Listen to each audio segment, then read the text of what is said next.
الشیطان الرجیم بسم اللہ الرحمن الرحیم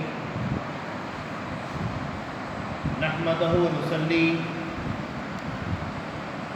علی رسولہ الکریم والمہدی الموعود علیہ الصلاۃ والتسلیم اما بعد فقد قال اللہ تبارک و تعالی فی القرآن المجید والفرقان الحمید فاعوذ باللہ من الشیطان الرجیم بسم اللہ الرحمن الرحیم والعصر ان الانسان لفی الخسر الا الذین آمنوا وعملوا الصالحات وقال فی مقام آخر ان الصلاة تنہی عن الفحشاء والمنکر وقال رسول اللہ صلی اللہ علیہ وسلم بلغوا انی ولو کان آیہ وقال ایضا لو کان بعدی نبیا لکان عمر بن خطاب رضی اللہ تعالی عنہ. قال امامنا مہدی موعود علیہ السلام بعمل مقبول بے عمل مردود. صدق اللہ العظیم وصدق رسولہ النبی الکریم وصدق المہدی الموعود علیہ الصلاۃ والتسلیم. محترم بزرگوں، دوستوں، خواتین، السلام علیکم ورحمۃ اللہ وبرکاتہ. وعلیکم السلام. ساری تعریف، ساری حمد و ثنا، ساری اچھائیاں، ساری بڑائیاں اس خالق دو جہاں کے لیے سزاوار ہے جو رب العالمین ہے. درود و سلام ہو خاتمین کریمین علیہ السلام پر اور آپ دو کی ہر ضروریات پر. محترم و معزز بزرگوں، دوستوں، جیسا کہ ناظم صاحب نے ابھی آپ کے گوش گزار یہ بات کی ہے، آپ کو یہ بات سنائی ہے کہ اس ماہ کی مناسبت، اس ماہ کی، اس مہینے کی نسبت شروع ہوتی ہے شہادت سے. اس مہینے کی پہلی تاریخ، پہلا دن، پہلا چاند شہادت سے شروع ہوتا ہے. وہ شہادت حضرت سیدنا عمر فاروق عمر بن خطاب رضی اللہ تعالی عنہ کی ہے. حاضرین گرامی، ابھی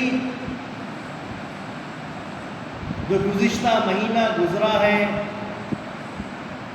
وہ حج کا مہینہ، اب یہ مہینہ جس میں ہم داخل ہوئے ہیں جو چل رہا ہے وہ محرم کا مہینہ، حج کا مہینہ بھی قربانی کا مہینہ، محرم کا مہینہ بھی قربانی کا مہینہ. حج میں حضرت ابراہیم علیہ السلام اپنے فرزند دلبند حضرت سیدنا اسماعیل علیہ السلام کی قربانی کرنے کے لیے ان کو لے جا رہے تھے، راہ خدا میں ان کو قربان کر رہے تھے اور کر دیے، اگرچہ کہ اللہ تعالیٰ نے ان کو ہٹا کر ایک دمبے کو رکھ دیا، ایک بکرے کو رکھ دیا اور بکرا ذبح ہو گیا. حضرت اسماعیل علیہ السلام کو اللہ تعالیٰ محفوظ کر دیا، قربانی تو ہوئی. اسی طرح گزشتہ ماہ میں حضرت بندگی میاں سیدنا شاہ یعقوب حسن ولایت رضی اللہ تعالیٰ عنہ جو امامنا مہدی موعود علیہ السلام کے نبیرہ ہیں، امامنا مہدی موعود علیہ السلام کے پوتے ہیں، اور 22 ذی الحجہ کو ان کا بھی بحریہ مبارک عمل میں آیا ہے. 23 ذی الحجہ کو ان کی بھی شہادت ہوئی. آپ کا نام شاہ یعقوب، لیکن آپ کا مقام و مرتبہ ولایت کے حسن آپ کو کہتے ہیں. حسن ولایت یعنی جیسا کہ امام حسن رضی اللہ تعالیٰ عنہ کو زہر دے کر شہید کیا گیا تھا، مہدی موعود علیہ السلام کے اس پوتے کو، اس نبیرہ کو بھی زہر دے کر شہید کیا گیا، اسی لیے ان کو ولایت کے حسن کہا جاتا ہے۔ اب جو مہینہ شروع ہوا ہے، نیا سال جو شروع ہوا ہے، جس کی پہلی تاریخ ہم جو دیکھ رہے ہیں، سیدنا عمر فاروق رضی اللہ تعالیٰ عنہ کی شہادت پہلی تاریخ کو آتی ہے۔ اس کے بعد آگے بڑھتے ہیں، امام حسین رضی اللہ تعالیٰ عنہ کی شہادت عمل میں آتی ہے۔ اس کے بعد آگے بڑھتے ہیں، 14 محرم کو حضرت بندگی میاں سیدنا سید محمود سیدنجی خاتم المرشد رضی اللہ تعالیٰ عنہ حسین ولایت، امام حسین رضی اللہ تعالیٰ عنہ کی شہادت کے ساتھ امام حسین رضی اللہ تعالیٰ عنہ کی ولایت کی بھی شہادت، حضرت سیدنجی خاتم المرشد رضی اللہ تعالیٰ عنہ کی بھی شہادت آتی ہے۔ ہم ابھی سے نہیں، گزشتہ ماہ سے قربانی کرتے آ رہے ہیں۔ یاد رکھیے، بزرگان دین، حضرت نبی مکرم صلی اللہ علیہ وسلم، صحابہ، تابعین، تبع تابعین، تمام بزرگان دین نے ہم کو یہ بات سمجھائی ہے، بتائی ہے، اور اس بات کو سمجھنے کی ضرورت بھی ہے کہ جب کبھی ہم قربانی کرتے ہیں، بکرا ذبح کرتے ہیں، یا کوئی اور جانور اللہ کے راہ میں ہم جب ذبح کرتے ہیں، قربانی کے دن یہ سمجھ کر ذبح کرنا چاہیے، اگر وہاں پر دمبا نہیں آتا تو ہر سال اپنے ایک لڑکے کی قربانی دینی پڑتی، اپنی اولاد کی قربانی دینی پڑتی۔ اگر حضرت اسماعیل علیہ السلام کو اللہ تعالیٰ نہیں ہٹاتا، ہر سال ایک فرزند کی قربانی دینی پڑتی۔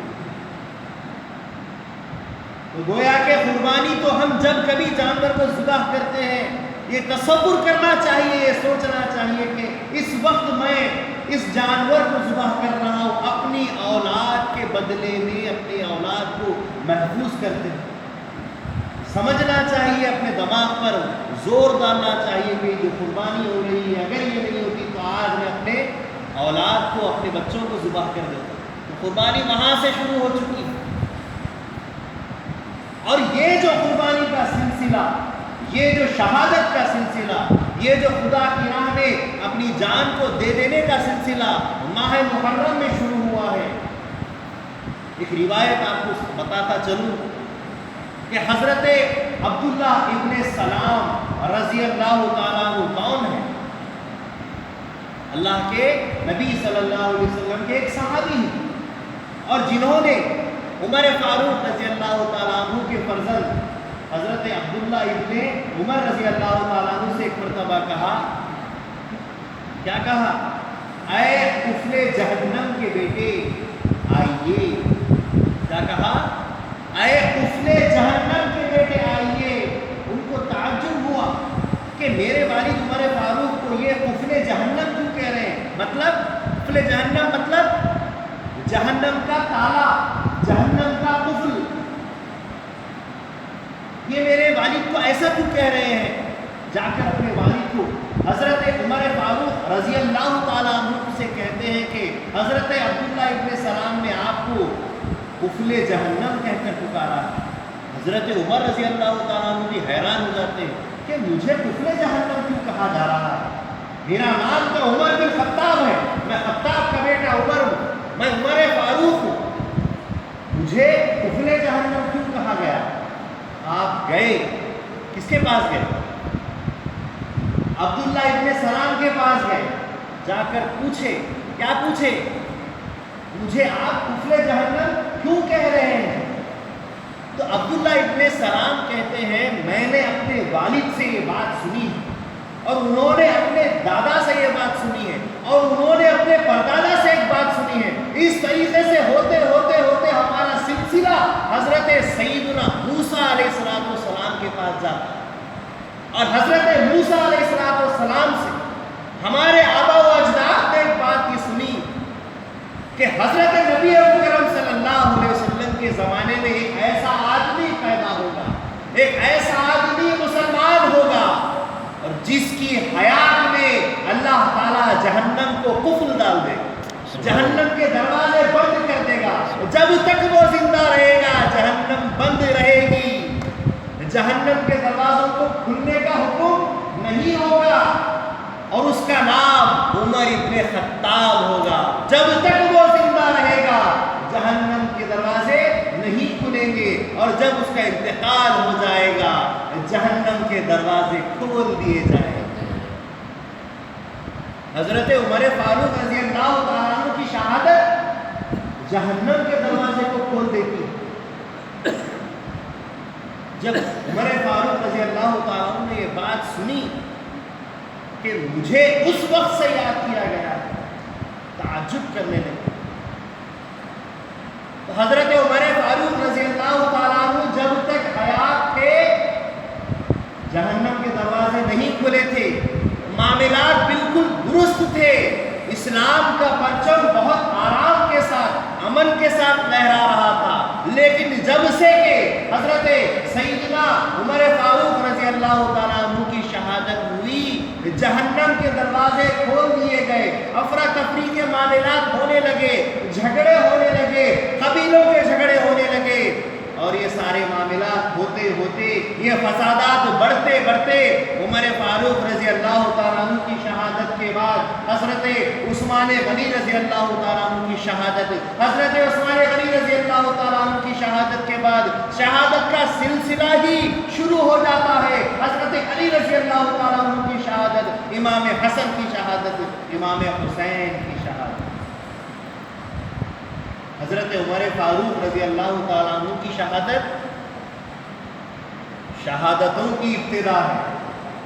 حضرت عمر فاروق رضی اللہ تعالیٰ عنہ کی شہادت، قفل جہنم ہٹ گیا، جہنم کے دروازے کھل گئے، فسادی پیدا ہو گئے، شروع ہو گئے، اختلاف کرنے والے پیدا ہو گئے، جھگڑا کرنے والے آ گئے، اور اس کے بعد سے شہادتوں کے سلسلے چلنے لگے۔ حاضرین گرامی،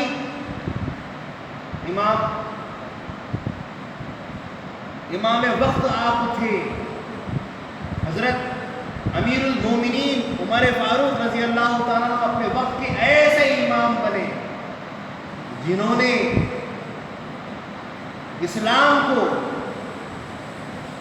بہت تقویت دی، اسلام کو مضبوط بنایا، اور ایک ایسی امامت کی کہ اس امامت میں نماز کے اندر آپ کی شہادت ہے۔ اللہ تعالیٰ نے اپنے کلام پاک میں ارشاد فرمایا، والعصر، قسم ہے مجھے زمانے کی۔ اللہ تعالیٰ زمانے کی قسم کھا رہا ہے، مجھے زمانے کی قسم ہے۔ اللہ تعالیٰ جس چیز کی قسم کھاتا ہے وہ چیز پاک ہوتی ہے، اس چیز کا مقام بلند ہو جاتا ہے۔ جیسا کہ صحابہ نبی پاک صلی اللہ علیہ وسلم کی حقانیت کی، ان کی رسالت کی، ان کی نبوت کی، ان کی سچائی کی قسم کھایا کرتے تھے۔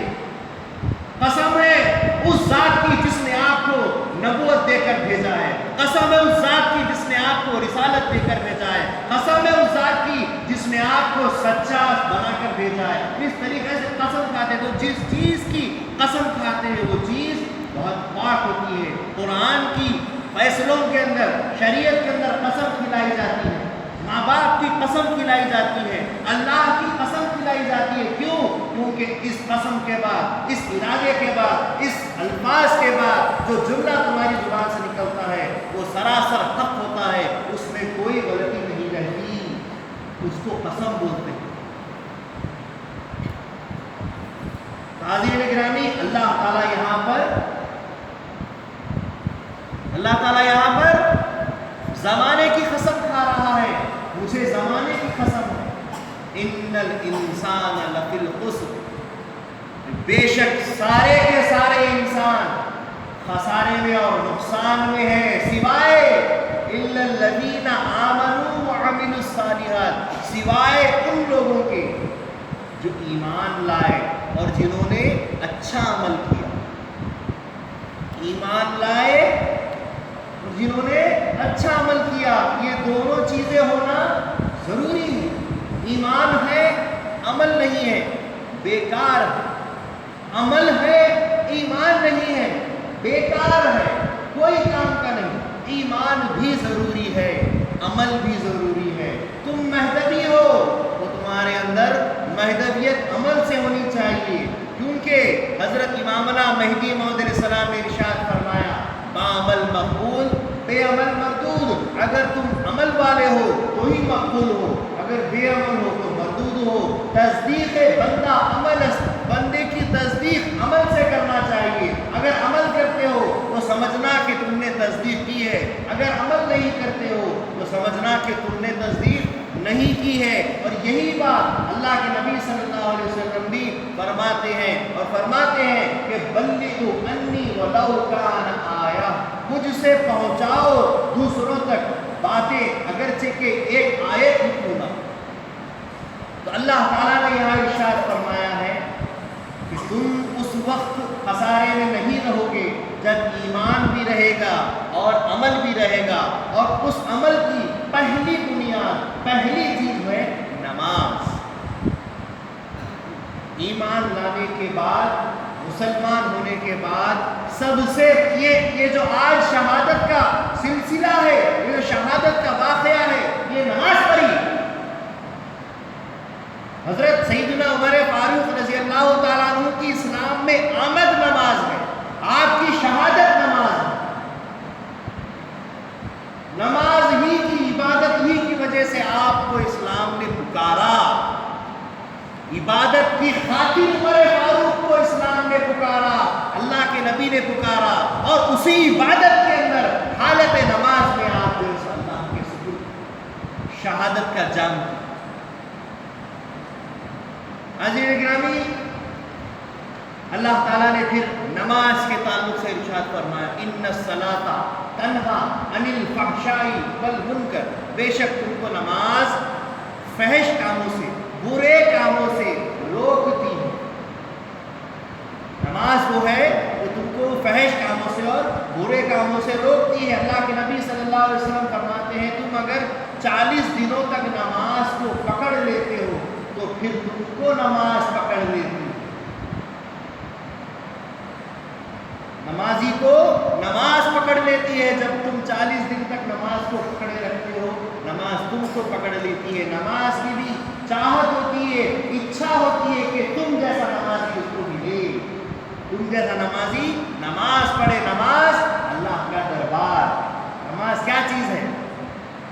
نماز اللہ کا دربار ہے، اور اللہ کا دربار ایسے نمازی کو چاہتا ہے جو اللہ کے واسطے نماز پڑھے۔ ایمان ہونا چاہیے اور ساتھ ہی ساتھ عمل ہونا چاہیے۔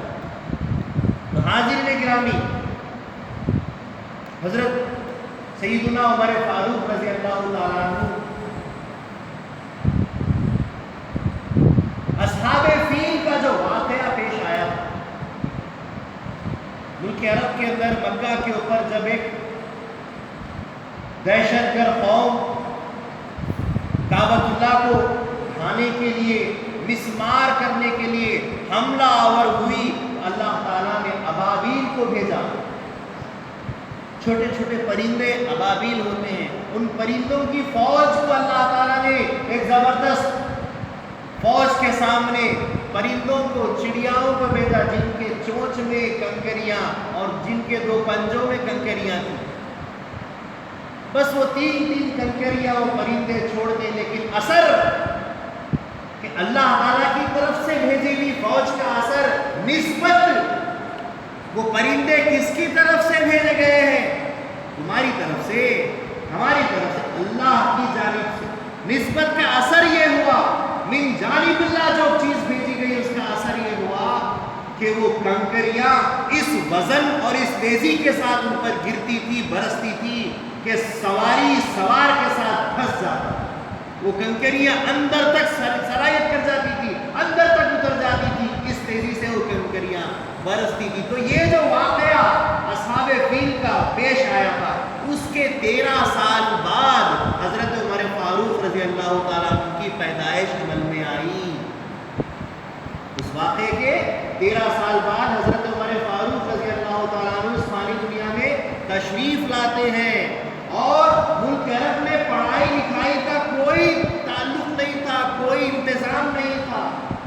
ہر عرب کا گھرانہ پڑھنے لکھنے سے زیادہ کشتی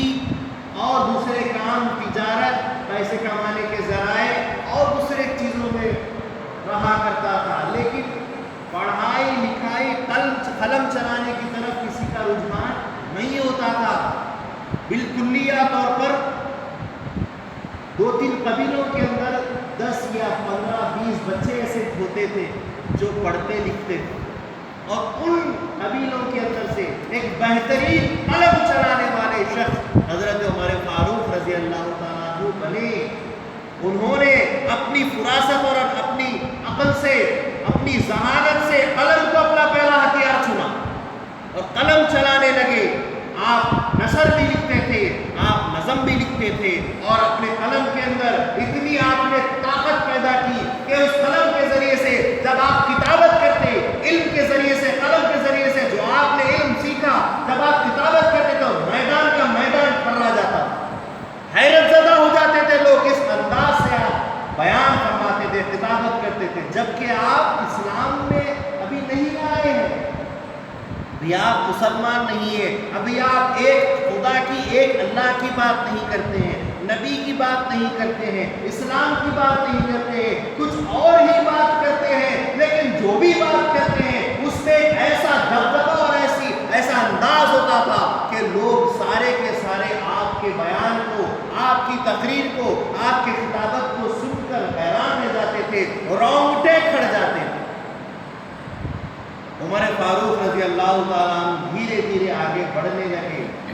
آپ جوانی میں قدم رکھتے ہیں، اور جوانی کے اندر آنے کے بعد سے آپ کا یہ معاملہ ہو گیا کہ آپ پہلوانی میں، شہ سواری میں اور کتابت میں اپنا لوہا منواتے تھے۔ روایت میں آتا ہے کہ میدان عکاظ اور ذوالمجاز، یہ ایسے 2 میدان تھے جہاں پر اکثر مقابلے کیے جاتے تھے، پہلوانی کے مقابلے ہوتے تھے، کشتی کے مقابلے ہوتے تھے، اور شہ سواری کے، گھوڑ سواری کے، اونٹ کی سواریوں کے مقابلے ہوتے تھے۔ لیکن حضرت عمر فاروق رضی اللہ تعالیٰ عنہ جب ان میدانوں میں، عکاظ کے میدان میں، ذوالمجاز کے میدان میں، جب آپ اپنی جوہرانہ انداز سے پیش آتے، جب آپ اپنی جوان مردی کے جوہر دکھاتے، تو سارے کے سارے اچھے سے اچھے لوگ آپ کو دیکھ کر حیران رہ جاتے کہ کیا زبردست آپ کی پہلوانی ہے، کیا آپ کی شہ سواری ہے، آپ سے مقابلہ کرنے کے لیے سامنے والا کہاں پتا تھا، اور اس کے ساتھ ساتھ جوانی کے اندر خطابت بھی آپ کی ایسی ہوتی تھی، آپ کی خطابت بھی ایسی ہی ہوتی تھی۔ حضرت عمر فاروق رضی اللہ تعالیٰ عنہ نے اسلام کو اپنی امیر المومنین کی حیثیت سے 10 سال دیے ہیں۔ کتنے؟ 10 سال۔ سن 13 ہجری سے 23 ہجری تک آپ خلافت کے منصب پر رہے۔ ان 10 سالوں کے اندر آپ کی خطابت کے تعلق سے میں بول رہا ہوں کہ ان 10 سالوں کے اندر ہر حج کے وقت میں آپ امیر الحج ہوتے تھے، تمام حاجیوں کے سردار بھی بنتے تھے، اور آپ وہاں پر حاجیوں کے لیے ایسا خطاب، ایسا بیان کرتے تھے کہ لوگ زار و قطار ہوتے تھے، ایسا بیان ہوتا تھا۔ اور ہر سال امیر حج بننا، یعنی کہ سارے ان کی رائے ہوتی کہ امیر حج کے آپ ہی بنے۔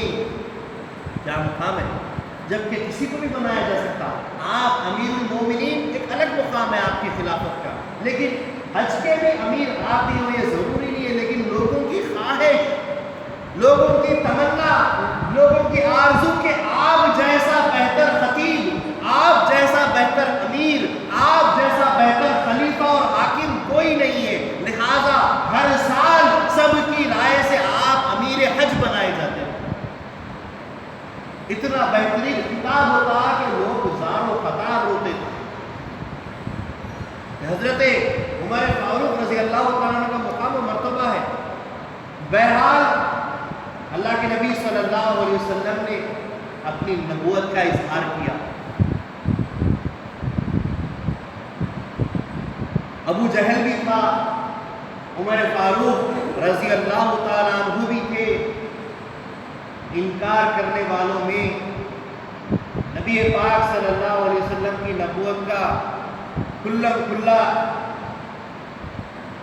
انکار کیا گیا۔ جنہوں نے ماننا تھا وہ ایمان بھی لے آئے، وقت گزرتا گیا،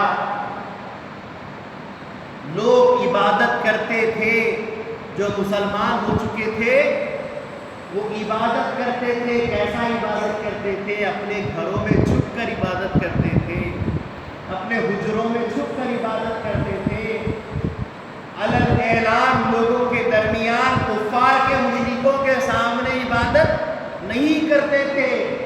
اور ایسے وقت میں، ایسی تکلیف میں، اسلام جو ابھی ابھر رہا تھا، صرف 40 سے 50 آدمی مسلمان ہوئے ہیں، جن میں حضرت رسول اللہ صلی اللہ علیہ وسلم کے چچا حضرت حمزہ رضی اللہ تعالیٰ عنہ بھی شریک ہو چکے ہیں، مسلمان ہو چکے ہیں، لیکن اس کے باوجود صرف 50 آدمی مسلمان ہیں، اس سے زیادہ مسلمانوں کی تعداد نہیں ہے۔ اور ایک مرتبہ اللہ کے نبی صلی اللہ علیہ وسلم نے اللہ کے دربار میں دعا کی، اللہم اعز الاسلام بعمر بن خطاب، اے اللہ تو عمر بن خطاب کے ذریعے سے اسلام کو عزت بخش۔ اللہ کے نبی صلی اللہ علیہ وسلم کی زبان سے نکلی ہوئی دعا کیا رد ہو سکتی ہے؟ حضور صلی اللہ علیہ وسلم کے کتنے خلیفے ہیں جناب؟ رسول اللہ صلی اللہ علیہ وسلم کے کتنے خلیفے ہیں؟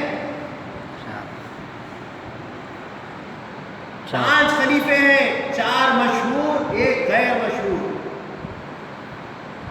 حضرت ابوبکر صدیق رضی اللہ تعالیٰ عنہ پہلے خلیفے، عمر فاروق رضی اللہ تعالیٰ عنہ دوسرے خلیفے، حضرت عثمان غنی رضی اللہ تعالیٰ عنہ تیسرے خلیفے، حضرت علی کرم اللہ وجہہ چوتھے خلیفے، اور امام حسن جنہوں نے 6 مہینے کی خلافت کی، آپ 5ویں خلیفے۔ لیکن ان خلفاء کے اندر کوئی بھی عمر فاروق رضی اللہ تعالیٰ عنہ کی طرح شان نہیں رکھتے، ان کی شان الگ ہے۔ اللہ کے نبی صلی اللہ علیہ وسلم نے جن کو اپنے اسلام کے لیے مانگا، جن کے لیے دعا کی، 2 خلیفہ حضرت عمر فاروق رضی اللہ تعالیٰ عنہ، خواہش تمنا نبی عمر فاروق ہے، حضور کی تمنا اور خواہش کی بنا پر عمر فاروق رضی اللہ تعالیٰ عنہ کو اللہ تعالیٰ نے دین اسلام میں قبول فرمایا۔ وہ عمر فاروق رضی اللہ تعالیٰ عنہ عزت اسلام ہے، وہ عمر فاروق رضی اللہ تعالیٰ عنہ تمنائے نبی ہے، اسلام کی شان و شوکت ہے، اسلام کی قوت ہے حضرت عمر فاروق رضی اللہ تعالیٰ۔ دعا مانگی اللہ کے نبی نے، اللہم اعز الاسلام بعمر بن خطاب، اے اللہ عمر بن خطاب کے ذریعے سے اسلام کو عزت عطا فرما۔ ملک عرب میں 2 ایسے اشخاص تھے جن کا بڑا زور، بڑا دبدبہ تھا، ایک ابو جہل کا، ایک عمر فاروق رضی اللہ تعالیٰ عنہ کا۔ لیکن اللہ کے نبی نے عمر فاروق کو مانگا اور نبی مکرم صلی اللہ علیہ وسلم کی دعا قبول ہوئی۔ سن 6 ہجری میں حضرت عمر فاروق رضی اللہ تعالیٰ عنہ مسلمانوں کو اسلام سے پھرانے کے لیے، اسلام سے ہٹ جانے کے لیے جب زور دیتے تو کوئی مانتا نہیں، کسی مسلمان کو آپ اسلام سے ہٹا نہیں سکے، اسلام سے اس کو پھرا نہیں سکے، لاکھ کوششیں کی لیکن وہ اپنا دین، اپنا اسلام چھوڑتا نہیں تھا۔ بالآخر اپنے ذہن میں یہ بات آئی کہ بانی اسلام کو ہی میں مٹا دوں گا۔ تو کون کس کے ذریعے سے اسلام لائے؟ نبی مکرم صلی اللہ علیہ وسلم کو میں جا کر مٹا دوں گا اور پھر کس پر کون اسلام لائے گا دیکھوں گا۔ یہ سوچ لے کر، اس خیال سے تلوار لیے ہوئے جب آپ رسول اللہ صلی اللہ علیہ وسلم کے مکان کی طرف، حضرت ارقم رضی اللہ تعالیٰ عنہ کے گھر میں حضور صلی اللہ علیہ وسلم اس وقت تشریف فرما تھے، وہاں جانے لگے تو حضرت نعیم رضی اللہ تعالیٰ عنہ انہوں نے ان کو روکا، روک کر پوچھا کہ آپ کہاں جا رہے ہو، آپ کا کیا ارادہ ہے؟ تو کہا کہ بانی اسلام کو قتل کرنے کے ارادے سے جاتا ہوں۔ کہا کہ ٹھیک ہے، آپ بانی اسلام کو قتل کرنے کے ارادے سے جاتے ہو، یہ بات ٹھیک ہے، لیکن ذرا اپنے گھر والوں کی تو خبر لو۔ نعیم ابن عبداللہ سے کیا کہے؟ نعیم ابن عبداللہ نے کیا کہا عمر فاروق رضی اللہ تعالیٰ عنہ سے؟ پہلے گھر والوں کی خبر لو کہ آپ کی بہن فاطمہ بنت خطاب اور آپ کے بہنوئی سعید بن زید یہ دونوں مسلمان ہو چکے ہیں۔ آپ پہلے اپنے گھر کی خبر لیجئے، بعد میں بانی اسلام کے پاس جائیے۔ تو حضرت عمر فاروق رضی اللہ تعالیٰ عنہ ان کے اوپر ایک جلال طاری ہو جاتا ہے، ایک لرزہ طاری ہو جاتا ہے، اور اسی غضب کے اندر، اسی جلال کے اندر اپنے بہن کے گھر کا رخ کرتے ہیں۔ جب بہن کے گھر کے نزدیک جاتے ہیں، روایت میں آتا ہے کہ بہن اور بہنوئی دونوں قرآن کی آیات پڑھ رہے تھے۔ کیا پڑھ رہے تھے؟ قرآن کی آیات پڑھ رہے تھے۔ آیت کیا تھی؟ سبح للہ ما فی السماوات والارض وهو العزیز الحکیم، کہ اللہ تعالیٰ کی زمین و آسمان میں ہر چیز اللہ کی تسبیح اور اللہ کی ثنا بیان کرتی ہے، اللہ کی تعریف زمین و آسمان کی ہر چیز بیان کرتی ہے، اور اللہ تعالیٰ عزیز ہے، وہ عزیز الحکیم، اللہ تعالیٰ حکمت والا، عزت والا۔ دوسری روایت میں آتا ہے کہ وہ لوگ سورہ طٰہٰ کی ابتدائی آیات پڑھ رہے ہیں۔ بہرحال حضرت عمر فاروق رضی اللہ تعالیٰ عنہ ان آیات قرآنی کو بغور گھر کے نزدیک پہنچ کر سننے لگے، اور جب وہ خاموش ہو گئے تو دروازے پر دستک دینے لگے۔ پوچھنے پر جب معلوم ہوا کہ عمر فاروق آئے ہیں اور غضب میں ہیں، تو بہن نے سب سے پہلے قرآن پاک کی آیات کو چھپایا، اور چھپانے کے بعد کچھ دیر کے بعد جب دروازہ کھولا تو عمر فاروق رضی اللہ تعالیٰ عنہ نے سب سے پہلا سوال یہی کیا کہ تم کیا پڑھ رہے تھے؟ کہا کہ ہم قرآن پڑھ رہے تھے۔ کیا تم اسلام کو قبول کر چکے ہو؟ کہا کہ ہاں، ہم اسلام کو قبول کر چکے ہیں۔ کہا کہ منحرف ہو جاؤ، اسلام سے پھر جاؤ، انحراف کرو۔ کہا کہ تم جو چاہے کر لو، ہم اسلام سے پھرنے والے نہیں ہیں۔ تو سب سے پہلے بہنوئی کو مارنا شروع کیا کہ کیوں نہیں پھرے گا اسلام سے، کیا میرا خوف اور میرا ڈر نہیں رہا؟ لہٰذا بہنوئی کو مارنا شروع کیا۔ بہنوئی کو اپنے شوہر کو مار کھاتا ہوا دیکھ کر بہن آگے بڑھی اور اپنے بھائی عمر فاروق کو روکنے کے لیے دونوں کے درمیان آ گئی۔ حضرت عمر فاروق رضی اللہ تعالیٰ اتنے جلال میں آ چکے تھے کہ بہنوئی کو مارتے مارتے بہن بیچ میں آ گئی ہے، یہ بھی نہیں دیکھا، بہن کو بھی مارنا شروع کر دیا۔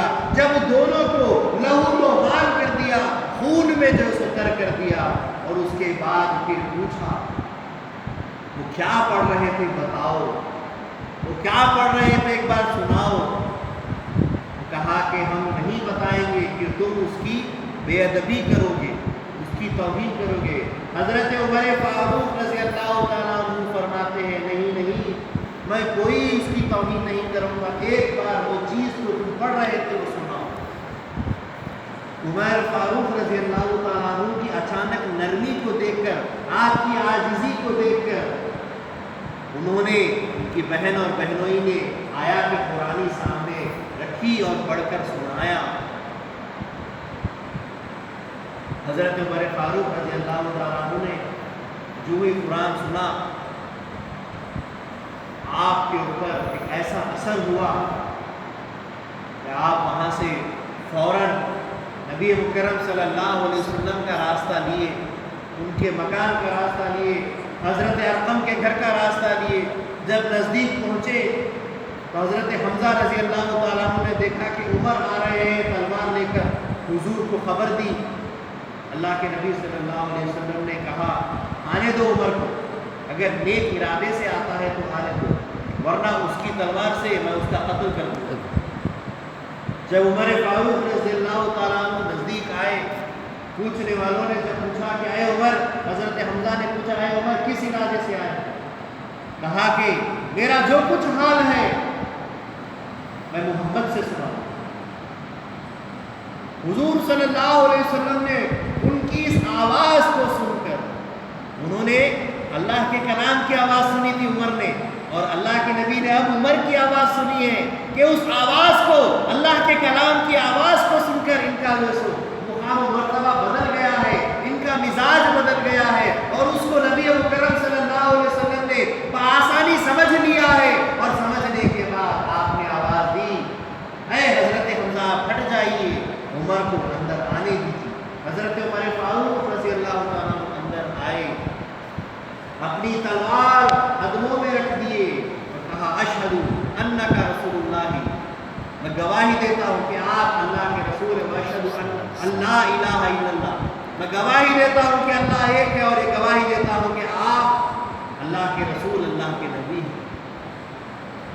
اللہ کے نبی صلی اللہ علیہ وسلم کو اتنی خوشی ہوئی، اتنا جوش آیا کہ حضور صلی اللہ علیہ وسلم نے ایک نعرہ بلند کیا، اللہ اکبر، نعرے تکبیر بلند کیا، اور سارے صحابہ اس گھر کے اندر جمع ہوئے، اور ساروں نے اللہ اکبر کے نعرے بلند کیے۔ میں نے اتنی زیادہ خوشی کہ آج ہم کو اسلام کا ایک ایسا قوت والا شخص مل گیا ہے کہ جس سے اسلام کا پرچم اور بلند ہوگا، جس کے ذریعے سے اسلام کو عزت ملنے والی ہے، عمر فاروق رضی اللہ عنہ۔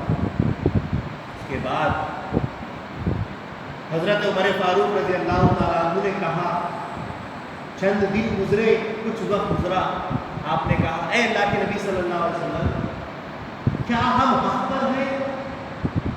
کیا ہم سچے دین اسلام پر ہیں؟ اللہ کے نبی صلی اللہ علیہ وسلم نے اس پر سے ارشاد فرمایا، ہاں اے عمر، ہم سچے دین، سچے اسلام پر ہیں۔ کہا کہ وہ جو کافر ہے، وہ جو مشرکین ہے، کیا وہ باطل پر ہے؟ کہا اللہ کے نبی صلی اللہ علیہ وسلم نے فرمایا کہ ہاں وہ باطل پر ہیں، ہم سچ پر ہیں، وہ جھوٹ پر ہیں، ہم حق پر ہیں، وہ باطل پر ہیں۔ تو عمر فاروق رضی اللہ تعالیٰ نے کہا کہ اب کس بات کا ڈرنا؟ جب ہم سچائی پر ہیں، جب ہم روشنی پر ہیں، وہ اندھیرے پر ہیں، جب ہم حق پر ہیں، وہ باطل پر ہیں، تو پھر کس بات سے ڈرنا؟ میں چاہتا ہوں اپنے ایمان کا اعلان کرنے کے لیے، میں کسی سے نہیں ڈرتا۔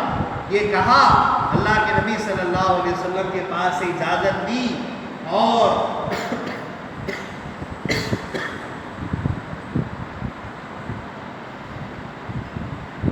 مکہ مکرمہ کے حرم شریف کے اندر داخل ہو گئے۔ حرم شریف میں کعبۃ اللہ کے پاس پہنچتے ہیں اور کعبے کا طواف کرنے لگتے ہیں، اور زور زور سے لا الہ الا اللہ محمد رسول اللہ، لا الہ الا اللہ محمد رسول اللہ، یہ ایک ساتھ زبان پر جاری تھا، اور طواف کرتے جاتے۔ اور مشرکین کفار آپ کو دیکھ کر غصے میں آ جاتے ہیں اور مل کر آپ کے اوپر حملہ کر دیتے ہیں، لیکن وہ عمر فاروق رضی اللہ تعالیٰ عنہ، جن کی پہلوانی کا جوہر انہوں نے اپنے زمانے میں منوایا تھا، سارے پہلوانوں کو جنہوں نے شکست دے رکھی تھی، ان کے مقابلے میں اب جب کہ وہ ایمانی جذبے کے اندر آ چکے ہیں، اللہ کے گھر میں آ چکے ہیں، ایسا جذبہ آپ کے اندر تھا کہ سارے پہلوانوں کو اٹھا کر آپ نے پھینک دیا، اور ایک بڑے پہلوان کی چھاتی پر چڑھ گئے، اور اس کی گردن کو آپ نے اپنے ہاتھ میں لے کر کہا، اگر مجھے روکے گا تو اپنی جان سے ہاتھ دھو بیٹھے گا۔ آپ نے اس کو اٹھایا اور اس کو بھی ایک طرف دھکیل دیا، اور پھر آپ نے جو اس کو بآواز بلند طواف کرتے رہے، لا الہ الا اللہ محمد رسول اللہ کہتے گئے اور طواف کرتے گئے۔ ایک پہر، دو پہر، تین پہر، جیسا 5 وقت کی نمازوں کا وقت ہوتا ہے، ایسے 5 اوقات میں آپ گھومتے رہے۔ ہے کوئی مرد جو عمر کو اور عمر کے راستے کو، عمر کے طواف کو روک کر دکھائے؟ ایسے جذبے کے ساتھ جب آپ طواف کرتے گئے اور کلمہ طیبہ کو بآواز بلند اعلان کے ساتھ پڑھتے گئے، اور کافروں کو، پہلوانوں کو بلاتے گئے، لیکن کسی کی جرت نہیں، جب ایک بار نہیں بارہا ایسا ہو گیا، پھر آپ نے نبی مکرم صلی اللہ علیہ وسلم کے پاس گئے اور جا کر اپنا یہ سارا حال سنایا۔ حضور صلی اللہ علیہ وسلم نے آگے بڑھ کر ان کو اپنے گلے سے لگا دیا اور کہا کہ تم سے اسلام کو عزت ملی ہے عمر، تم کو اسلام سے عزت ملی، اسلام کو تم سے عزت ملی ہے عمر، اور میں بہت خوش ہوں۔ اس پر سے حضرت عمر فاروق رضی اللہ تعالیٰ عنہ عرض کرتے ہیں، یا رسول اللہ آئیے میرے ساتھ چلیے، آپ بھی بآواز بلند طواف کیجیے، آپ بھی عبادت کیجیے، کوئی نہیں روک سکے گا۔ اس طرح سے حضرت عمر فاروق رضی اللہ تعالیٰ عنہ آگے آگے، پیچھے اللہ کے نبی صلی اللہ علیہ وسلم، اور ان کے پیچھے حضرت حمزہ رضی اللہ تعالیٰ عنہ۔ ایسے دو اکابر بڑے بزرگوں کے درمیان اللہ کے نبی صلی اللہ علیہ وسلم نے بآواز بلند اپنے اسلام کا، اپنے کلمہ طیبہ کا اظہار کرتے ہوئے کعبے کا طواف کیا۔ یہ اسلام کو طاقت ہے حضرت عمر فاروق رضی اللہ تعالیٰ عنہ سے۔ ایسا ایمان ہونا چاہیے، یہ ایمان کی ضرورت ہے۔ اے انسانوں، تم خسارے میں ہو سوائے ان لوگوں کے جو ایمان لائے اور جنہوں نے اچھا عمل کیا، ایمان لائے اور اس کے بعد کعبے کا طواف کیا اور ایمان لائے۔ اب نماز کا بھی ذکر آ رہا ہے، اب نماز کا بھی ذکر کرا رہا ہے۔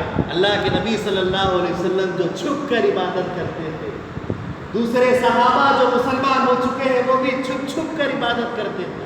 حضرت عمر فاروق رضی اللہ تعالیٰ عنہ نے کہا، اے اللہ کے نبی صلی اللہ علیہ وسلم، آپ دھڑلے سے بڑے اطمینان کے ساتھ نماز کہاں پر شروع کیجیے، کوئی نہیں روک سکے گا۔ عمر فاروق رضی اللہ تعالیٰ عنہ کی وہ موجودگی اللہ کے نبی صلی اللہ علیہ وسلم کی رضا کی، حضور کی مرضی کی، حضرت عمر فاروق رضی اللہ تعالیٰ عنہ کا وہاں ہونا اور حضور کی اس مرضی پر، عمر فاروق رضی اللہ تعالیٰ عنہ کے اس اعلان پر نماز وہاں پر پھر ادا ہونا شروع۔ کعبے کے اندر پہلی بار علل اعلان مسلمانوں نے اپنے اسلام کا اعلان کیا اور علل اعلان سب کے درمیان کفار کے بیچ نماز ادا کی۔ وہ حضرت عمر فاروق رضی اللہ تعالیٰ عنہ کی ہستی معظم ہے، جن کے ذریعے سے اللہ کے نبی صلی اللہ علیہ وسلم کی تمنائیں پوری ہو رہی ہیں، جن کے ذریعے سے اسلام کو قوت پر قوت مل رہی ہے، جن کے ذریعے سے اللہ کے نبی صلی اللہ علیہ وسلم نے اور بھی بہت سارے اسلام کو بہت ساری چیزیں عطا کی۔ حضرت عمر فاروق رضی اللہ تعالیٰ عنہ کی ذات میں اسلام کو بہت ساری چیزیں ملی، ان کی ذات کئی چیزوں کا مجموعہ ہے۔ حاضرین گرامی، پھر تو حضرت عمر فاروق رضی اللہ تعالیٰ عنہ کے مسلمان ہونے کے بعد اور اس علانیہ اسلام کے پرچم کو بلند کرنے کے بعد، اس نماز کو اعلان کے ساتھ پڑھنے کے بعد، اللہ تبارک و تعالیٰ کی ایسی خوشنودگی حضرت عمر فاروق رضی اللہ تعالیٰ عنہ نے حاصل کی کہ اکثر جو فیصلے آپ سوچتے تھے، اکثر جو فیصلے اپنے چار کے درمیان آپ سوچتے تھے، وچار کرتے تھے، بات چیت کرتے تھے، ان فیصلوں پر اللہ کا کلام نازل بھی ہو جاتا۔ حضرت عمر فاروق رضی اللہ تعالیٰ عنہ کوئی رائے بتاتے کہ ایسا کرو تو اچھا ہوگا، لیکن اس رائے پر اللہ تعالیٰ آیت نازل کر دیتا کہ ہمیں عمر فاروق کی بات سے بالکل اس بات ہے، ہمیں حضرت عمر کی بات سے اتفاق ہے، اور اتفاق کی خاطر آیت نازل ہو جاتی تھی۔ ایسے 20 آیتیں نازل ہوئی جن پر حضرت عمر نے رائے دی، اور اسی رائے پر اللہ نے آیت نازل کر دی۔ ایک نہیں، دو نہیں، 20 آیتیں۔ اب تو لوگ کہنے لگے تھے الموافق رأیہ للوحی والکتاب، عمر کا نام ایک لقب پڑ چکا تھا، ارے عمر تو وہ ہے جو قرآن کی رائے کے مطابق بات کرتے ہیں۔ الموافق رأیہ، وہ موافق رائے دینے والا، للوحی والکتاب، جو اللہ کی کتاب اور وحی کی ہوتی ہے، اللہ کی کتاب کے بارے میں اور اللہ کی کتاب کے تعلق سے وہی بات ہوتی ہے جو آپ کی رائے ہوتی ہے۔ ایسی باتیں ہونے لگی تھی، میں نے اللہ کا کتنا قریب مقام آپ نے حاصل کر لیا، جو سوچتے تھے اللہ تعالیٰ وہ نازل کر دیتا تھا۔ اس کے بعد صحابہ کے درمیان حضرت عمر فاروق رضی اللہ تعالیٰ عنہ کا مقام بلند ہونے لگا۔ حضرت علی رضی اللہ تعالیٰ عنہ فرماتے ہیں ان اللہ جعل الحق علی لسان عمر، کہ اللہ تبارک و تعالیٰ نے حق کو عمر کی زبان پر رکھ دیا۔ کون کہہ رہے ہیں؟ حضرت علی رضی اللہ تعالیٰ۔ صحابہ کے درمیان، بھائیوں کے درمیان عمر فاروق رضی اللہ تعالیٰ عنہ کا مقام دیکھیے کہ حضرت علی رضی اللہ تعالیٰ عنہ کہتے ہیں کہ اللہ تعالیٰ نے آپ کی زبان پر حق کو بنا دیا۔ ان اللہ جعل الحق علی لسان عمر، اللہ تعالیٰ نے عمر کی زبان پر حق کو رکھا، حق کو بنا رکھا۔ ایک مرتبہ حضرت ابو بکر صدیق رضی اللہ تعالیٰ عنہ تشریف لا رہے ہیں۔ کون ابو بکر صدیق؟ رسول اللہ صلی اللہ علیہ وسلم کے ساتھی، رسول اللہ صلی اللہ علیہ وسلم کے دوست، رسول اللہ صلی اللہ علیہ وسلم کے ساتھ ہجرت کرنے والے مہاجر، رسول اللہ صلی اللہ علیہ وسلم کے خسر، ان کے سسرے، یہ سارے مراتب حضرت ابو بکر صدیق رضی اللہ تعالیٰ عنہ کو حاصل ہے۔ تو حضرت ابو بکر صدیق رضی اللہ تعالیٰ عنہ تشریف لا رہے ہیں اور عمر ان کو دیکھ کر کہتے ہیں یا خیر الناس بعد رسول اللہ تعالی، اللہ کے نبی کے بعد سارے انسانوں میں بہتر انسان آپ ہیں، تشریف لائیے۔ کون کہہ رہے ہیں؟ عمر فاروق کہہ رہے ہیں۔ کس کو کہہ رہے ہیں؟ حضرت ابو بکر صدیق رضی اللہ تعالیٰ عنہ کیا کہہ رہے ہیں؟ یا خیر الناس بعد رسول اللہ تعالی، اے اللہ کے نبی صلی اللہ علیہ وسلم کے بعد سارے انسانوں میں بہتر آپ تشریف لائیے۔ تو حضرت ابو بکر صدیق رضی اللہ تعالیٰ عنہ جواب میں رسول اللہ صلی اللہ علیہ وسلم کی حدیث فرماتے ہیں کہ بھائی عمر، تم مجھے اتنا بڑا درجہ دے رہے ہو کہ اللہ کے نبی کے بعد اگر انسانوں میں اچھا کوئی ہے تو آپ ہیں، یہ مجھ کو کہہ رہے ہو، لیکن میں نے نبی سے کیا سنا، میں نے نبی سے کیا فرماتے سنا، سنتے ہو؟ اللہ کے نبی صلی اللہ علیہ وسلم نے ارشاد فرمایا ما طلعت الشمس علی رجل خیر من عمر، کہ سورج آج تک عمر سے زیادہ بہتر انسان پر طلوع نہیں ہوا۔ سورج آج تک عمر سے زیادہ بہتر انسان پر طلوع نہیں ہوا، سورج نہیں چمکا عمر سے زیادہ بہتر انسان پر، عمر سے زیادہ بہتر پوری دنیا میں کوئی نہیں گویا۔ اللہ کے نبی نے مجھے تو یہ کہا اور تم کہہ رہے ہو کہ اللہ کے نبی کے بعد سب سے اچھا انسان ہے، کیسی بات کر رہے ہو؟ ابو بکر صدیق کا اتنا بڑا مقام ہے، رفیق رسول ہے، ہم سفر رسول ہے، مہاجر رسول ہے، خسر رسول ہے، لیکن اس کے باوجود اتنے مقامات رکھنے کے باوجود کہتے ہیں، کیا کہتے ہیں کہ اللہ کے نبی نے ارشاد فرمایا کہ سورج آج تک عمر سے زیادہ بہتر انسان پر طلوع نہیں ہوا، عمر سے زیادہ بہتر ساری دنیا میں کوئی نہیں۔ اور اس کے بعد تو ایک حدیث ایسی ملی، اللہ کے نبی صلی اللہ علیہ وسلم نے ارشاد فرمایا لو کان بعدی نبی، اگر میرے بعد کوئی نبی ہو جاتا لکان عمر بن خطاب، تو عمر بن خطاب ہو۔ آپ نے اپنی نبوت کے بعد اپنے بعد ہونے والے خلیفے کا چناؤ کر دیا ہے۔ آپ نے فرمایا اگر میرے بعد کوئی نبی ہو جاتا تو عمر بن خطاب ہوتے، کہ جن کے اندر اللہ تعالیٰ نے ساری نبوت کی چیزیں بھر بھر کے رکھی، ساری چیزیں نبوت کی ان کے اندر موجود ہیں، ملتی ہے۔ اس لحاظ سے عمر وہ ذات ہے، اگر میرے بعد اللہ کسی کو نبی بناتا تو عمر بن خطاب رضی اللہ تعالیٰ عنہ۔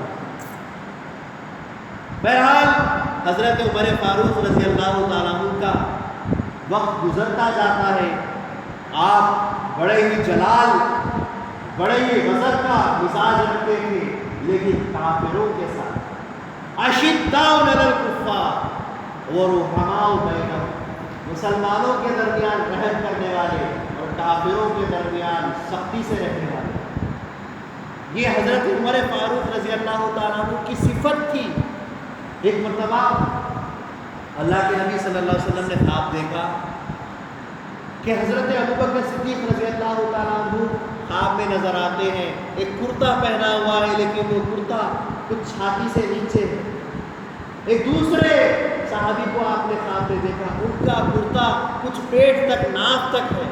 کسی اور کو دیکھا، ان کا کرتا بالکل گھٹنوں تک ہے۔ لیکن حضرت عمر فاروق رضی اللہ تعالیٰ عنہ کو دیکھا، ان کا کرتا ٹخنوں تک ہے، پیروں تک ان کا کرتا جا رہا ہے۔ کرتا یعنی کہ اوپر کا لباس جو پہنتے ہیں، کرتا نیچے تک جا رہا ہے، اتنا نیچے تک جا رہا ہے۔ جب یہ خواب دیکھا، اللہ کے نبی صلی اللہ علیہ وسلم نے یہ فرمایا کہ جانتے ہیں اس کا مطلب کیا ہے؟ تو صحابہ نے کہا کہ اللہ کے نبی زیادہ بہتر جانتے ہیں۔ حضرت عمر فاروق رضی اللہ تعالیٰ عنہ کا اتنا لمبا کرتا، ان کی دینداری ہے، انہوں نے جو اتنا لمبا کرتا پہنا ہے، ان کی حیا ہے، ان کی شرم ہے، ان کی دینداری ہے، دین کی خدمت کا یہ مقام ہے کہ ان کو جو وقت ملا انہوں نے دین کو اتنا زیادہ پھیلایا۔ روایت میں آتا ہے کہ حضرت عمر فاروق رضی اللہ تعالیٰ عنہ کی خلافت میں انہوں نے 4000 مسجدیں بنائی۔ بتائیے اسلام کے اندر کسی خلیفے نے اگر اتنی ساری مسجدیں بنائی، کئی مسافر خانے بنائے، کئی کنویں کھدائے، کئی کھیتیاں زراعت کے لیے مسلمانوں کو زندہ اللہ دیا وہ کر دیے کہ تم اگر زمین کو زندہ کر دو تو زمین تمہاری ہے۔ کہاں ایسا خلیفہ مل سکتا ہے جنہوں نے اتنا کام کیا؟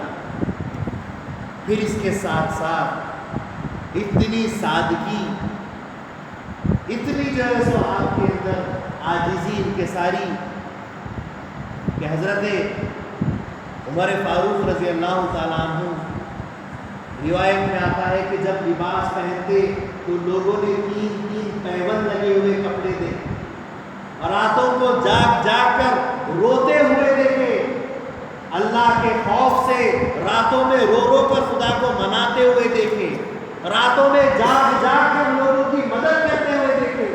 حضرت عمر فاروق رضی اللہ تعالیٰ عنہ کیسے خلیفہ وقت ہیں، کیسے اللہ کے نبی صلی اللہ علیہ وسلم کے خلیفہ و صحابی ہیں، خلفائے راشدین میں آپ کا کیسا مقام ہے؟ راتوں کو جاگ کر عبادت کرتے تھے، لباس ایسا پہنتے تھے کہ پیوند لگا ہوا ہوتا تھا، اور حج کے تعلق سے ایک امیر المومنین خلیفہ وقت حج میں شریک ہے۔ آج ہم دیکھتے ہیں اگر عمرے میں جاتے ہیں یا حج کو جاتے ہیں، اگر کان میں رکعت پڑ جاتی ہے ہمارے کہ بھائی بادشاہ بھی آ رہا حج کے اندر، یا کوئی عمرہ کرنے کے لیے ہے یا ایک طواف کرنے کے لیے بادشاہ آ رہا ہے، تو سارے لوگوں کو ہٹا دیا جاتا ہے۔ حج کے اندر یا عمرے کے اندر، حرم کے اندر پورے لوگوں کو پولیس آ کے ہٹا دیتی ہے کہ بادشاہ آ رہا ہے، اس کی سیکیورٹی کی جا رہی ہے۔ لیکن حضرت عمر فاروق رضی اللہ تعالیٰ عنہ جب خود بذات خود حج میں شریک ہوتے، ایک خیمہ بھی ان کے لیے نہیں بنایا کرتے تھے، بلکہ جھاڑ کے نیچے سو جاتے تھے، جھاڑ کے نیچے بیٹھ جاتے تھے۔ آپ کے لیے کسی انتظام اور بندوبست کی ضرورت نہیں تھی، کوئی آپ کی حفاظت کے لیے نہیں رکتا تھا، بلکہ خود لوگ اپنی حفاظت ان سے کیا کرتے ہیں کہ وہ عمر بن خطاب ہے کہ جن کے درمیان شیطان کے آنے سے ڈرتا ہے تو کوئی ان کے اوپر حملہ کیا کرے، وہ عمر بن خطاب رضی اللہ تعالیٰ۔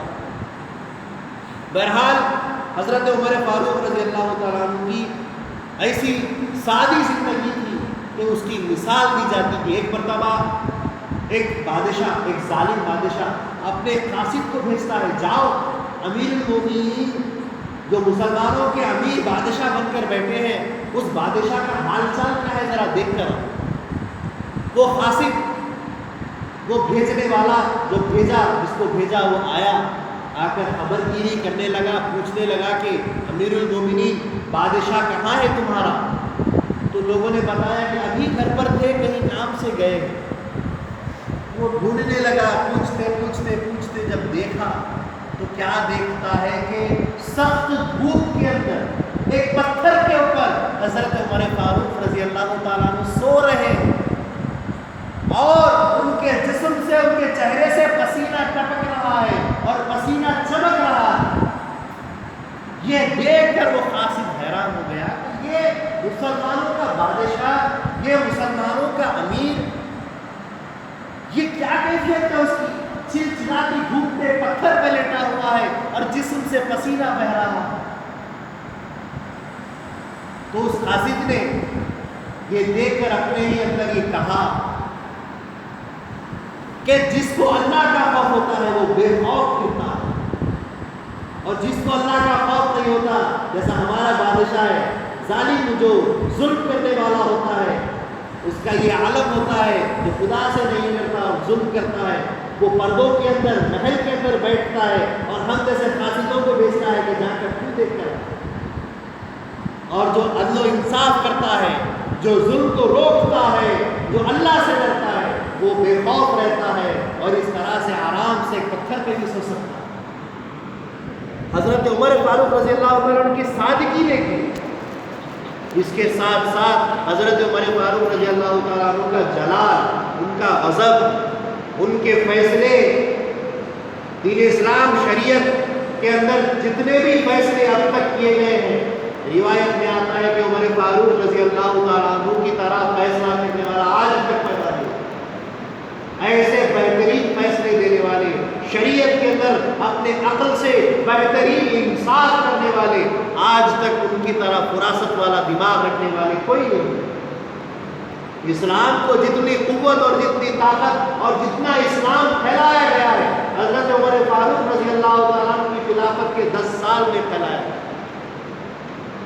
حضرت عمر فاروق رضی اللہ عنہ راتوں میں گھومتے تھے کہ کہیں میری خلافت کے دور میں کوئی مجھ سے شکایت کرنے والا نہ رہ جائے۔ ایک مرتبہ کا واقعہ ہے کہ حضرت عمر فاروق رضی اللہ تعالیٰ عنہ ایک بدوی کا، ایک بدو کا، ایک غلام کے کپڑے پہنے ہوئے آپ چھپ کر لوگوں کی خبر گیری کرنے لگے، راتوں میں جا کر لوگوں کی معلومات لینے گے۔ تو ایک خیمے کے بعد، ایک جھوپڑی کے بعد جب آپ پہنچے تو وہاں آپ کو ایسا لگا کہ یہاں پر کوئی ضرورت مند ہے۔ تو حضرت عمر فاروق رضی اللہ تعالیٰ نے آواز دی، کون ہے اندر؟ تو ایک بڑھیا کی آواز آتی ہے کہ میں بڑھیا ہوں۔ کہا کہ کیا آپ کو آرام ہے؟ انہوں نے کہا کہ ایسے امیر المومنین کے وقت میں اور اس کی خلافت میں ہمارے جیسے غریبوں کو کہاں آرام ملے؟ اللہ تعالیٰ عمر کا فیصلہ کرے گا۔ کیا کہا اس بڑھیا نے؟ اللہ تعالیٰ عمر کا فیصلہ کرے گا۔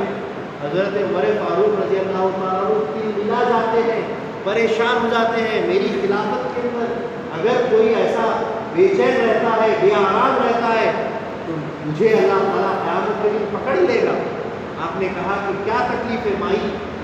کہا کہ عمر کو اتنا بھی خیال نہیں ہے کہ میرے لیے کوئی پینشن مقرر کرے، میں ایک ضعیفہ ہوں، ایک بڑھیا ہوں، ایک بڑی عورت ہوں، میرے لیے بیت المال سے کچھ پیسے مقرر کرے۔ عمر کو اتنی بھی عقل نہیں ہے، عمر کو اتنی بھی سوچ نہیں ہے۔ تو حضرت عمر کہتے ہیں شاید ان کو پتہ نہیں کہ آپ یہاں پر اس حالت میں بھی ہو، ان کو کیسے پتہ چلے؟ تو بڑھیا کہتی ہے جب امیر المومنین بنے ہو تو کام ہے پتہ لگا۔ آپ جب اس مقام پر آئے ہو تو آپ کا کام ہے کہ آپ معلومات لینا، آپ خبر لینا، یہ کام ہے، ورنہ منصب کے پر کیوں بیٹھتے ہو؟ یہ کہا تو حضرت عمر فاروق رضی اللہ تعالیٰ عنہ کی ہیبت بڑھنے لگی۔ اب کیا کریں؟ یہ عورت تو چھوڑتی نہیں ہے، یہ بڑھیا تو مجھے چھوڑنے والی نہیں ہے، معاف نہیں کرنے والی ہے، اور زبردست بات کہتی ہے، بالکل صحیح بات کہتی ہے کہ جب منصب پر بیٹھا ہوں تو کام کرنا چاہیے، ہر ایک کا مزاج پوچھنا چاہیے، ہر ایک غریب کا، ہر ایک مسافر کا، ہر ایک بھوکے کا خیال کرنا چاہیے، میری ذمہ داری ہے۔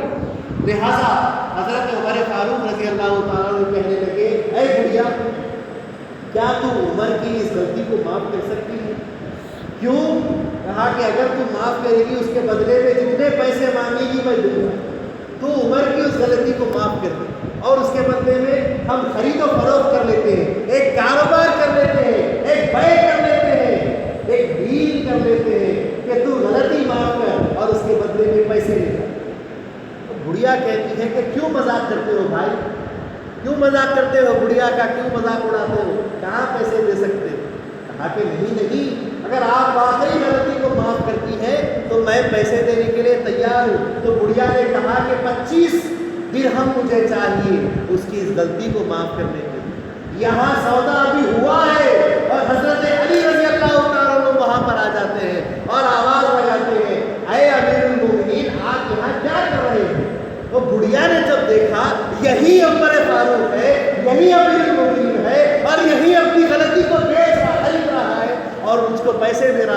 کیا امیر المومنین ہوا، اپنے پیشانی پر ہاتھ مارنے لگی کہ واقعی امیر المومنین خبر گیری کرتے گھومتا ہے۔ آج مجھے پتا چل گیا کہ عمر فاروق کا مقام کیا ہے۔ حضرت عمر فاروق کا مقام کیا ہے؟ جب منصب پر فائز ہو تو کام کرنا چاہیے۔ یہ حضرت عمر فاروق رضی اللہ عنہ کا مقام ہے، اپنے لوگوں کا خیال کرنا چاہیے۔ اور پھر حضرت عمر فاروق رضی اللہ تعالیٰ عنہ کا فیصلہ کیسا ہوتا ہے؟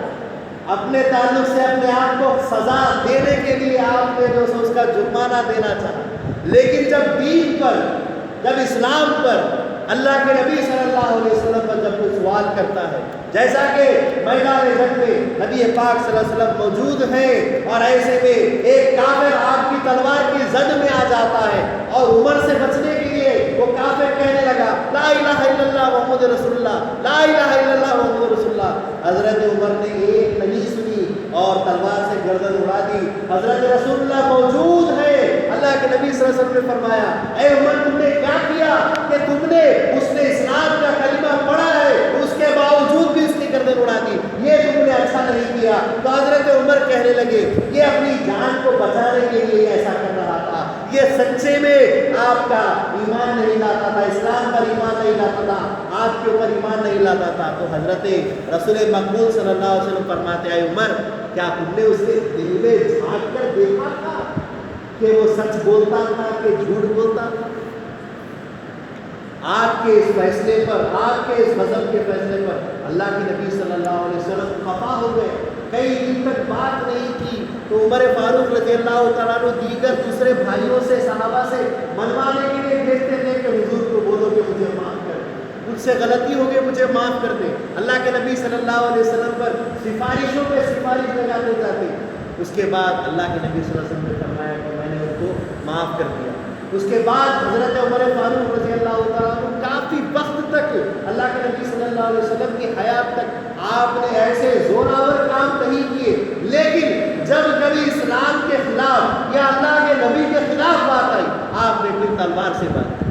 جیسا کہ ایک مرتبہ کا واقعہ، ایک مسلمان اور ایک یہودی کے درمیان ایک جھڑپ ہو جاتی ہے، کسی معاملے پہ جھگڑا ہو جاتا ہے تو فیصلہ کرنے کے لیے یہودی اللہ کے نبی کے پاس لے جاتا ہے کہ تمہارے نبی سے ہی فیصلہ کرنا ہے۔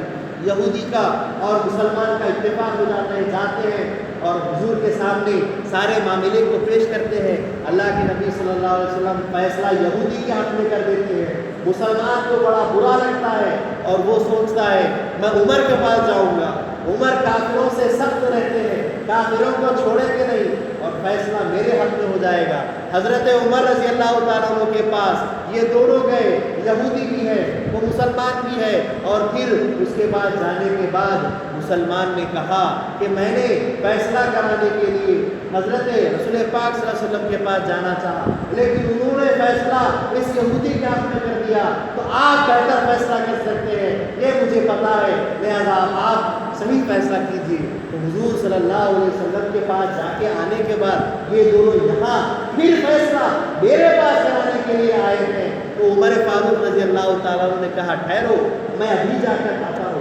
آپ اندر گئے، اندر سے تلوار لائے اور اس مسلمان کی گردن پر تلوار رکھے۔ یہ فرماتے ہیں کہ جس کو نبی کا فیصلہ منظور نہیں ہے، عمر کا فیصلہ عمر نہیں، عمر کی تلوار کرتی ہے اور آپ نے اس کا سر قلم کر دیا۔ جس نے اللہ اور اللہ کے نبی کو نہیں مانا اور ان کے فیصلے کو ٹھکرایا، عمر کیا فیصلہ کرے گا؟ اس کا عمر کی تلوار اس کا فیصلہ کرتی ہے۔ اور اسی وجہ سے حضرت عمر فاروق رضی اللہ تعالیٰ عنہ جس وقت اللہ کے نبی صلی اللہ علیہ وسلم کا وصال ہوا، آپ تلوار کھینچ کر ڈھونڈنے لگے اپنے جلال کے اندر۔ کون کہتا ہے کہ آج محمد کا انتقال ہو گیا؟ میں اس کے شانوں پر، اس کے کندھوں پر اس کی سر کو ٹکنے نہیں دوں گا جس نے یہ کہا کہ آج محمد کا انتقال ہو گیا۔ اس کے بعد حضرت ابوبکر صدیق رضی اللہ تعالیٰ عنہ نے خطبہ دیا، کھڑے ہو کر بیان کیا کہ دیکھو جو حضور کے اوپر ایمان رکھتے تھے، دیکھو حضور تو پردہ کر چکے ہیں، لیکن جو حضور کے خدا پر ایمان رکھتے ہیں خدا آج بھی ہے، اور تم اس خدا کے خاطر اطمینان میں آ جاؤ۔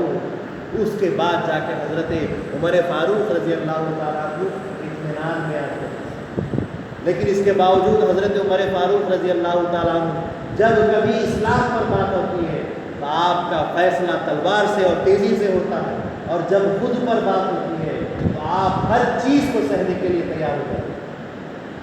ایک واقعہ کہتے ہوئے اپنی بات کو آخری اختتام پر لے جاؤں گا۔ ایک مرتبہ نماز کی بات ہو رہی ہے، حضرت عمر فاروق رضی اللہ تعالیٰ عنہ بے حد محبت نماز سے کرتے، اور اس نماز کے خاطر آپ دیگر ساری چیزوں کو چھوڑ دیا کرتے، جیسا کہ حضور صلی اللہ علیہ وسلم کو دیکھا کرتے تھے کہ نازا ہوتی تو رشتہ داروں کو، اپنے قریب تر گھر والوں کو چھوڑ کر آپ ایسے چلے جاتے جیسے ان سے کوئی رشتہ ہے ہی نہیں۔ اللہ سے ایسا رشتہ ہر ایک کا ہونا چاہیے۔ تو حضرت عمر فاروق رضی اللہ تعالیٰ عنہ کے زمانے میں روایت میں آتا ہے کہ ایک بڑھیا اپنے گھر کے لیے کچھ اناج پانی لے جا رہی تھی، اور اس میں کچھ تیل وغیرہ بھی تھا۔ جب لے جانے لگی تو راستے میں اس کے ہاتھ سے تیل گر گیا، تو تیل گر جانے پر وہ بڑھیا بہت رونے لگی۔ حضرت عمر فاروق رضی اللہ تعالیٰ عنہ وہاں پہنچ جاتے ہیں۔ اس کے بعد بڑھیا کو روتے ہوئے دیکھتے ہیں اور کہتے ہیں کہ اے مائی کیوں روتی ہے؟ کہا کہ میرا تیل گر گیا ہے، ضائع ہو گیا۔ کہا کہ اب تو ختم ہو گیا، کوئی بات نہیں، تو دوسرا تیل لے لے۔ نہیں، یہ میری محنت کا تیل ہے، میں نے بڑی محنت سے یہ تیل حاصل کیا تھا، مجھے تو یہی تیل چاہیے۔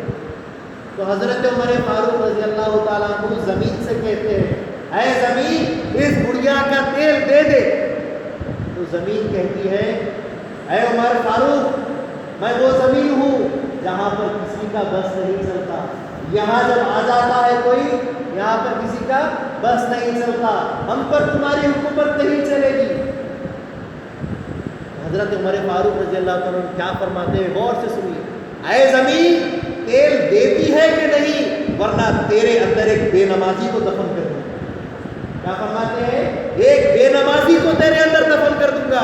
تو زمین گھبرا گئی، تھرا گئی، اور اپنی حیرانی کو، اپنی پریشانی کو ظاہر کرتے ہوئے واپس تیل برتن میں ڈال دیتی ہے۔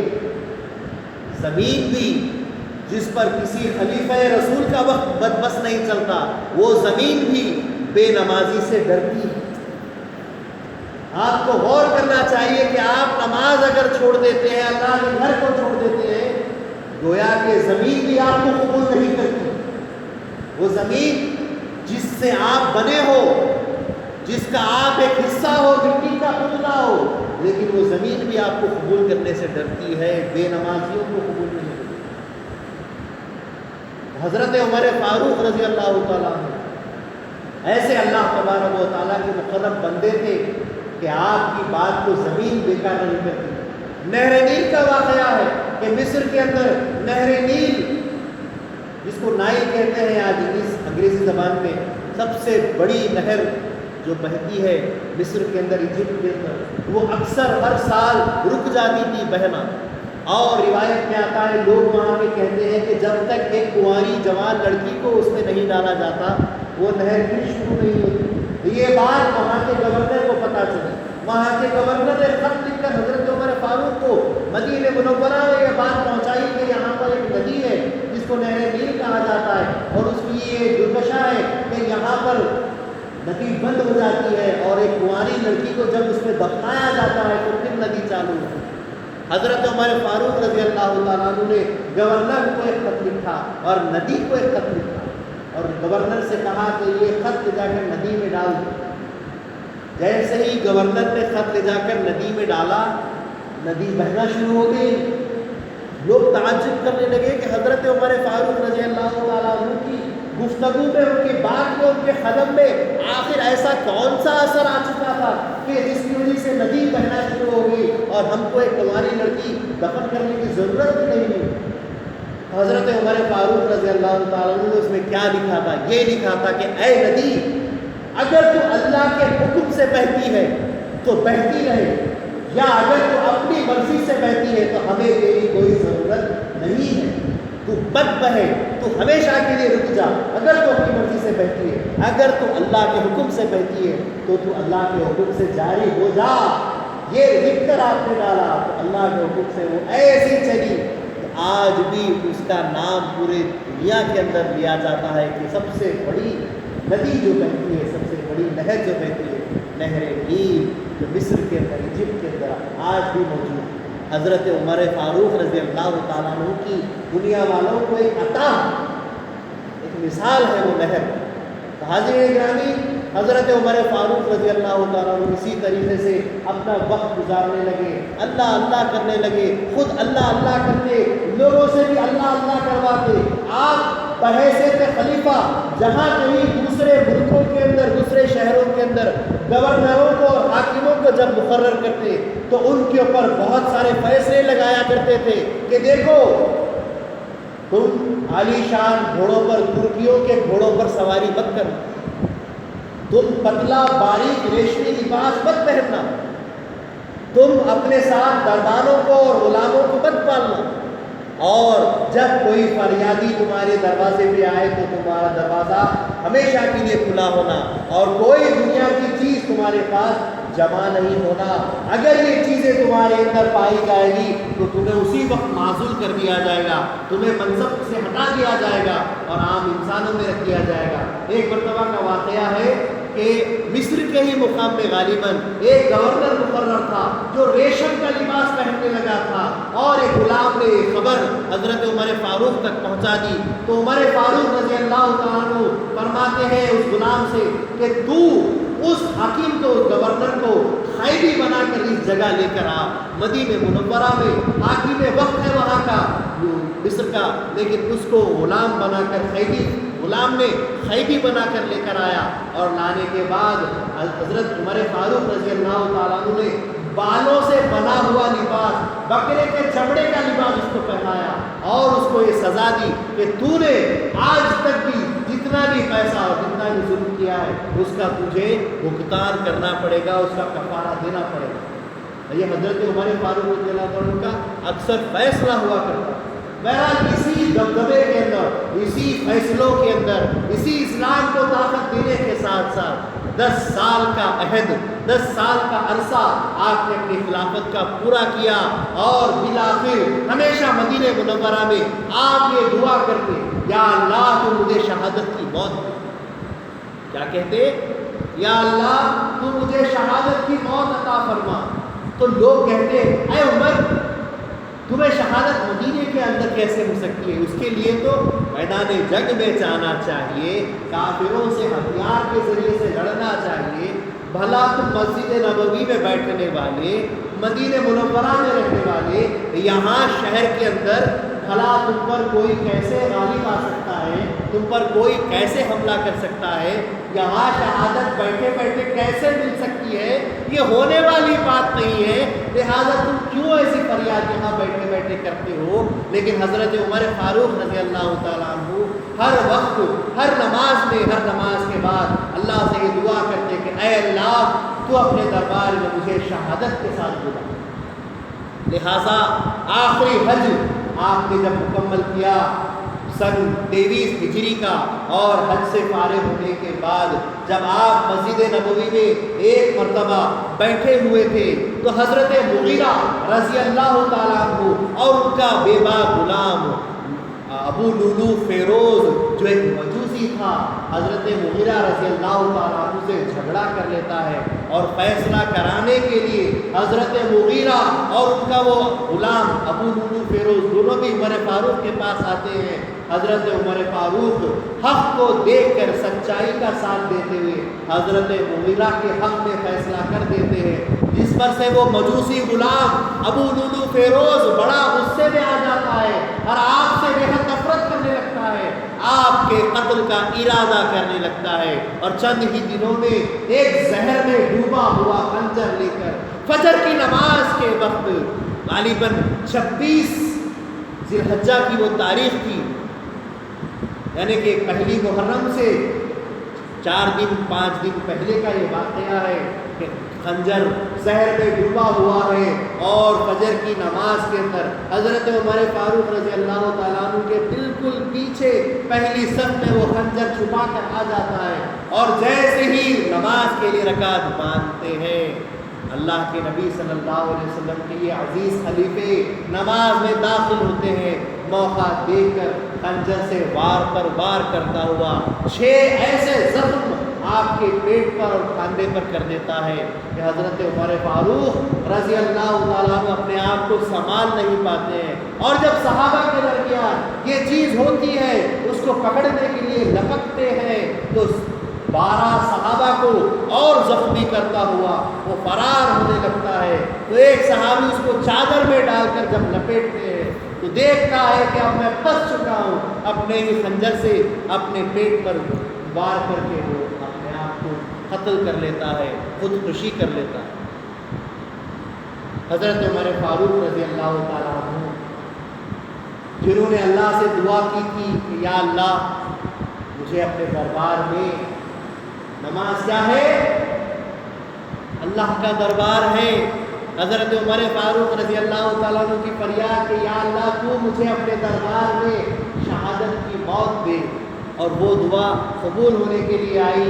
حضرت عمر فاروق رضی اللہ تعالیٰ عنہ کو جب کہا کہ آپ چڑھیے، آرام کیجیے، اب آپ کے لیے یہاں رکنا مناسب نہیں ہے، خون بہت بہہ رہا ہے، لیکن حضرت عمر فاروق کیا عرض کرتے ہیں، کیا فرماتے ہیں؟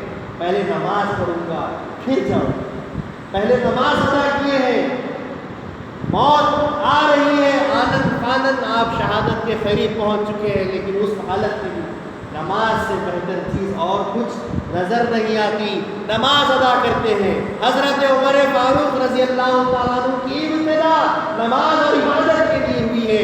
حضرت عمر فاروق رضی اللہ تعالیٰ عنہ کی شہادت ان کی زندگی کی انتہا نماز ہوئی ہے، اور اس نماز کے واسطے آپ نے جو ہے سو اپنے زخموں کو نہیں دیکھا، نماز ادا کی، اور پھر انہی زخموں کو سہتے ہوئے 1 محرم کو آپ نے جام شہادت کیا۔